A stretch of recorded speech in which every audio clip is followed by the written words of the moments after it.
ఒడ్డునే ఉండే ఒక చిన్న పల్లెటూరు. ఆ ఊరంతా కలిపి ఒక 10 కుటుంబాలుంటాయేమో, అంతే.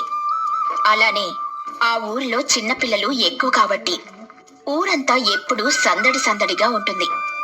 పెద్దోళ్ళంతా పొలం పనులకు కొంతమంది, చేపల వేటకు ఇంకొంతమంది వెళ్తూ ఉంటారు. ఆ రెండే ఆ ఊరికి జీవనాధారం. ఊరంతా చాలా పచ్చగా, పెద్ద పెద్ద చెట్లతో, చిన్న చిన్న కాలువలతో, అలాగే చాలా పక్షులతో కలకలలాడుతూ ఉంటుంది. ఆ గోదావరి నది ఎప్పుడూ పారుతూ ఉండడం వలన ఆ ఊరికి నీటి కొదువ అనేది ఎప్పుడూ లేదు. అలాంటి ఆ గ్రామానికి ఒకరోజు అకస్మాత్తుగా సూర్యుడు అస్తమిస్తూ ఉన్నా చీకటి పడలేదు. ఎవ్వరికీ ఏమీ అర్థం కాలేదు. అందరూ వాతావరణ మార్పేమో, ఏమన్నా ప్రమాదమైతే అధికారులు హెచ్చరిస్తారులే అని ఎవరి పనులు వాళ్ళు చూసుకున్నారు. ఇక పిల్లలు మాత్రం దొరికిందే కదా సందు అన్నట్టుగా బయట ఆడుకుంటూ ఉన్నారు. వెలుగుంది కదా అని మొగోళ్ళు కూడా వారి పనులు చేసుకున్నారు. ఇంట్లో అమ్మలు మాత్రం ఏడవుతుంది, వీళ్ళింకా రాలేదేంటి అని వాళ్ళ భర్త పిల్లల కోసం ఎదురు చూస్తూ ఉంటారు. ఆ ఊరి పెద్ద రంగన్న కూడా ఇంకా ఇంటికి వెళ్ళకపోతే వాళ్ళావిడ బయటకొచ్చి చూస్తుంది. ఒక 10 నిమిషాలు దాటాక సందు చివర ఒక చేత్తో గొడ్డలి, ఇంకొక చేత్తో పార పట్టుకొని వస్తున్న రంగన్న కనిపించాడు. అమ్మయ్యా, వస్తున్నారు అని అనుకుంది. రంగన్న రాధమ్మని చూసి నవ్వుతూ, ఈ రోజు ఇంకా చీకటి పడబోయేసరికి సమయం తెలియలేదే అని అన్నాడు. ఆ అవునులేండి, ఏమైందో ఈ రోజు ఇంకా చీకటి పడనేలేదు, ఏదో పెద్ద కాంతిలాగా ఉంది. అవును, ఊరంతా కూడా అదే మాట్లాడుకుంటున్నారు. ఇంతకీ సీను కనిపించాడా దారిలో? వాడింకా ఇంటికి రాలేదా? రాలేదండి. వాడు కూడా మీకులాగానే ఇంకా చీకటి పడలేదు కదా అని అనుకునుంటాడు. ఇదిగో ఈ పారా గొడ్డలి తీసుకొని లోపల పెట్టు, నేను ఒకసారి చూసి వస్తాను. తీసుకురండి, భోజనం చేసి పడుకుంటాడు. సరే సరే. అలా ఊర్లోకి నడుచుకుంటూ వెళ్ళాడు రంగన్న.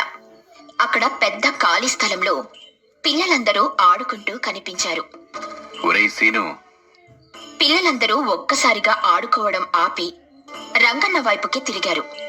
అక్కడే ఉన్న సీను చూసి, నాన్న వస్తున్నా, 7 దాటిందిరా, ఇంక చాలే, 10 ఇంటికి వెళ్దాం.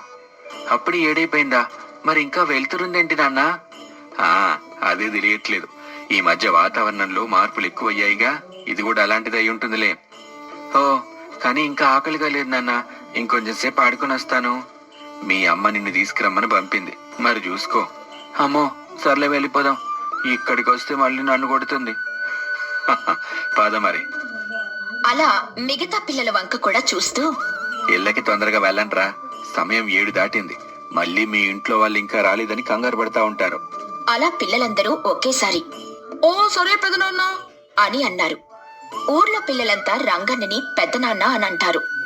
అలా పిలిపించుకోవడం రంగన్నకి కూడా ఇష్టం. పిల్లలంతా వాళ్ళ ఇళ్ళకి బయలుదేరారు. రంగన్న కూడా సీనుని తీసుకుని ఇంటికెళ్తూ సీను రోజు ఎలా గడిచిందో అడిగాడు. ఎరా, ఏంటి సంగతులు ఈరోజు బల్లో బాగా ఆడుకున్నానన్న, లెక్కల మాస్టర్ సెలవు కూడాను, ఇక మిగతా రోజంతా ప్రతిరోజు లాగానే జరిగింది. అయితే ఈరోజు ఇంట్లో నువ్వు రాసుకునే పని లేదంటావు, అంతేనా? అవునన్న, ఈరోజు ఏ పని లేదు, తినేసి పడుకోవటమే. అలా ఇంటి దాకా ఇద్దరూ మాట్లాడుకుంటూ వెళ్లారు. ఇంటి బయట వాకిట్లో రాధమ్మ వాళ్ళ కోసం ఎదురు చూస్తూ కనపడింది. వాళ్ళని చూసి, ఏరా ఆకలిగా లేదా? అది కాదమ్మా, ఇంకా వెలుగ్గా ఉండేసరికి సమయం తెలియలేదు. సర్లే, ఏదో ఒకటి చెప్తా ఉంటావు, కాళ్ళు కడుక్కొని లోపలికి రండి. లేదమ్మా, స్నానం చేసేస్తాను, భోజనం పెట్టే, తినేసి పడుకుంటా. మీరు కూడానా? నేను కూడా చేసేస్తాను, నాకు భోజనం పెట్టే. అలా వాళ్ళిద్దరూ స్నానం చేసి వచ్చి రాధమ్మ పెట్టిన గిన్నెల ముందు కూర్చున్నారు. కబుర్లు చెప్పుకుంటూ భోజనం పూర్తి చేశారు. వాళ్ళు ఇంకొక గదిలోకి వెళ్లిపోయాక రాధమ్మ కూడా తన పని ముగించుకుని భోజనం చేసేసింది. ఆరు బయట నక్షత్రాలను చూస్తూ వాళ్ళ ముగ్గురు ఆ వెలుతురులోనే పడుకున్నారు. అలా ఊరంతా పొద్దున లెగిచేసరికి సూర్యకాంతిలానే ఉంది. నిన్న ఏమైందో అర్థం కాక ఊరంతా రంగన్నని అడిగారు. నాకు కూడా తెలియదురా, ఈరోజు చూద్దాం, అలాగే ఉంటే ఎవరినో ఒకరిని అడుగుదాం. ఆ రోజు అందరూ వాళ్ళ పనుల్లోకి వెళ్లిపోయారు. సాయంకాలం అవ్వగానే మెల్లగా చీకటి పడడం మొదలైంది. ముందు రోజు భయపడ్డ వాళ్ళందరూ కూడా కొంచెం తేలిక పడ్డారు. ఆడుకుంటున్న పిల్లలు మాత్రం బాధపడ్డారు. ఈ రోజు కూడా వెళ్తుంటే బాగున్నాం.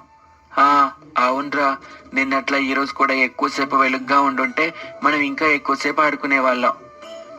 అవును, నిన్న మనం ఆడినాటికి బాగా